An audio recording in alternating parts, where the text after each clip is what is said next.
మూడుముళ్ళ బంధం episode 263. Hi friends, story నచ్చితే తప్పకుండా కామెంట్ చేయండి. వీడియోని లైక్ చేయడం మాత్రం మర్చిపోకండి. వైష్ణవి కవర్ ఓపెన్ చేసి విక్రమ్ వైపు షాక్గా చూస్తుంది. నచ్చాయా అని విక్రమ్ అడగగానే, ఇవన్నీ నువ్వే షాపింగ్ చేసావా అని ఆశ్చర్యంగా అడుగుతుంది. అవును అని విక్రమ్ అంటుంటే కవర్లో ఉన్న వాటిని ఒక్కొక్కటి పైకి తీసి బెడ్పై పెడుతుంది.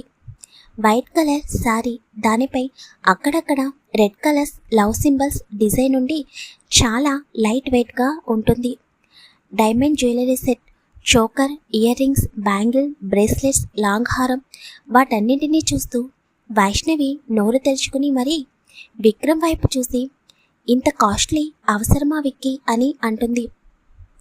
విక్రమ్ వైష్ణవిని వెనుక నుండి హక్ చేసుకుని, నా భార్య కోసం నేను ఎంత కాస్ట్ అయినా కొనగలను, ఆ మాత్రం క్యాపబిలిటీ నాకుంది.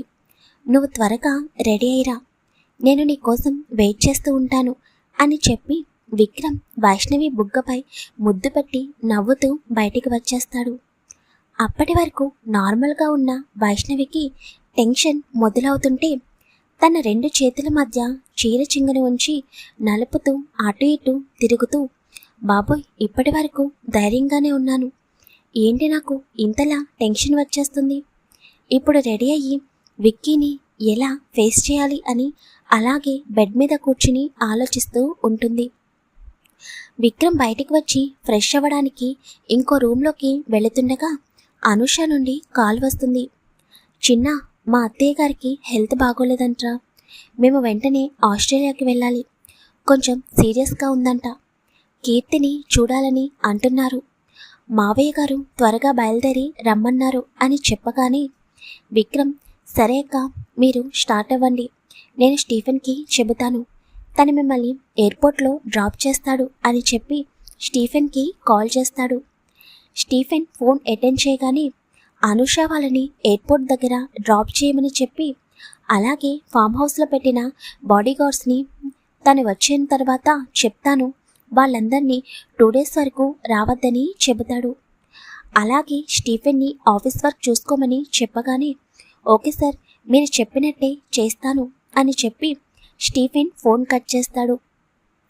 విక్రమ్ ఫోన్ మాట్లాడి తన రూమ్కి వెళ్తూ ఇంకా వైష్ణవి రూమ్ డోర్ ఓపెన్లో ఉండడం చూసి, ఇదేంటి, రూమ్ డోర్ ఓపెన్ చేసి రెడీ అవుతుందా ఏంటి అని లోపలికి చూడగానే వైష్ణవి అలాగే బెడ్పై కూర్చుని ఉంటుంది.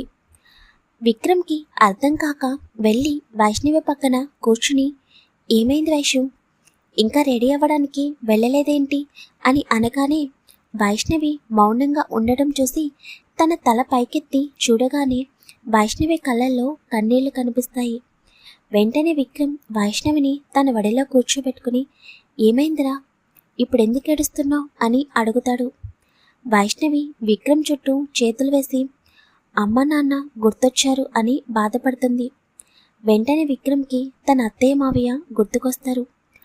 మామ్ డాడ్ నాకు మ్యారేజ్ చేయాలని చాలా కలలు కన్నారు విక్కీ, ఏ తల్లిదండ్రులైనా పిల్లలు సంతోషంగా ఉంటే చూడాలని అనుకుంటారు కదా, ఈ సమయంలో అమ్మ నా దగ్గరుంటే ఎంత హ్యాపీగా ఫీల్ అయ్యేదో కదా, తనే నన్ను దగ్గరుండి రెడీ చేసేది, కానీ ఆ అదృష్టం నాకు లేదు కదా అని వైష్ణవి బాధపడుతుంటే, వైషు, అత్తయ్య మావయ్య ఎక్కడ ఉన్నా కూడా మనల్ని చూస్తూనే ఉంటారు, వాళ్ళు హ్యాపీగా ఫీల్ అవుతారు, నువ్విలా బాధపడకురా, నేనిలా చూడడం నా వల్ల కాదు, నీ మనసు బాగోకపోతే చెప్పు, రేపు దీని గురించి ఆలోచిద్దాం, ఇప్పుడు రెస్ట్ తీసుకో అని అనగానే, నోనో విక్కీ, నేను దాని గురించి మాట్లాడడం లేదు, అమ్మ నాన్న గుర్తొచ్చారు, అందుకే, అంతకు మించి ఏమీ లేదు, నేను రెడీ అవుతాను, నువ్వు వెళ్ళు అని అనగానే, షూర్ కదా అని అడుగుతాడు విక్రమ్.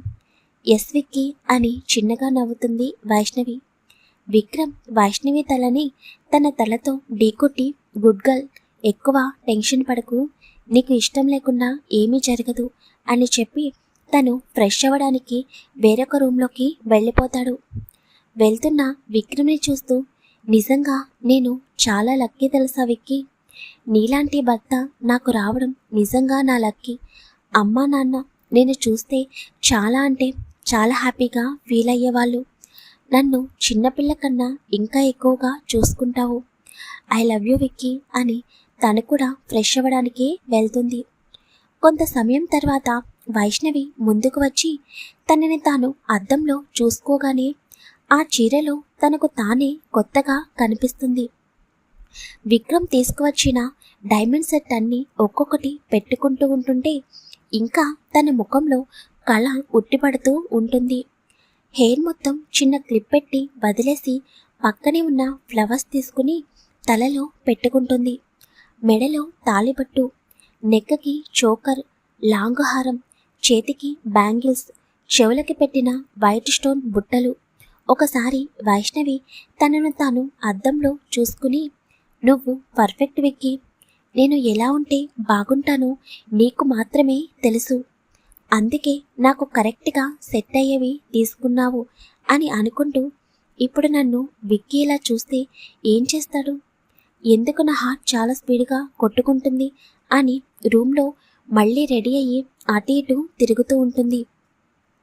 విక్రమ్ రెడీ అయ్యి వైష్ణవి రూమ్లో నుండి బయటికి రాకపోయేసరికి, ఏమైంది, ఇంకా రెడీ అవ్వకుండా అత్తయ్య మావయ్య గురించి వెయిట్ చేస్తుందా ఏంటి అని అనుకుంటూ నెమ్మదిగా డోర్ ఓపెన్ చేసి లోపలికి వెళ్ళి అలాగే స్టన్ అయిపోతాడు విక్రమ్. వైష్ణవి విండో దగ్గర నుంచుని విండో డోర్ ఓపెన్ చేసి బయటికి చూస్తూ ఉంటుంది. చల్లగాలి డోర్ నుంచి లోపలికి వస్తుంటే వైష్ణవి హెయిర్ మొత్తం స్ప్రింగ్ లాగా గాలిలో ఎగురుతూ ఉంటుంది. విక్రమ్ అంత అద్భుతమైన దృశ్యాన్ని అలాగే చూస్తూ ఉండిపోతాడు. నెమ్మదిగా అడుగులో అడుగు వేసుకుంటూ వైష్ణవి దగ్గరికి వెళ్ళి తన చేతులను డైరెక్ట్ వైష్ణవి నడుముపై వెయ్యగానే విక్రమ్ చేతి స్పర్శకి ఉలిక్కిపడి అలాగే మౌనంగా ఉండిపోతుంది. విక్రమ్ వైష్ణవి తలలో ఉన్న ఫ్లవర్స్ని గాఢంగా ఊపిరి పీల్చుకుని, చలి పెట్టడం లేదా, విండో డోర్ ఓపెన్ చేశావు అని అంటుంటే టెన్షన్గా ఉంది విక్కీ, టెన్షన్లో బాడీ అంతా స్వెట్ వచ్చేస్తుంది, ఎందుకో భయంగా ఉంది అని అంటుంటే విక్రమ్ నవ్వి, అలాగే ఉంటుంది ఏ అమ్మాయికైనా, ఇప్పుడు నువ్వు టెన్షన్ పడి నన్ను టెన్షన్ పెట్టుకు అని నెమ్మదిగా విండో డోర్ క్లోజ్ చేసి వైష్ణవిని ఇటువైపు తిప్పుకొని తనని కన్నార్పకుండా అలాగే చూస్తూ ఉండిపోతాడు. ఆకాశంలోని చందమామ తన ఎదురుగా ఉందా అన్నట్టు అనిపిస్తుంది వైష్ణవి అందం. పౌర్ణమి నాటి చందమామ ఎంత అందంగా ఉంటుందో వైష్ణవి ముఖం కూడా అంతే నిర్మలంగా ప్రకాశవంతంగా మెరుస్తూ ఉంటుంటే విక్రమ్ వైష్ణవి వైపు చూస్తూ తనని హగ్ చేసుకుని, you are looking so beautiful my dear lovely wife అని వైష్ణవి చెవి దగ్గర చిన్నగా చెప్తాడు. హాయ్ ఫ్రెండ్స్, స్టోరీ ఎలా ఉందో కామెంట్ చేయండి, వీడియోని లైక్ చేయండి, షేర్ చేయండి, ఛానల్ని సబ్స్క్రైబ్ చేసుకోండి.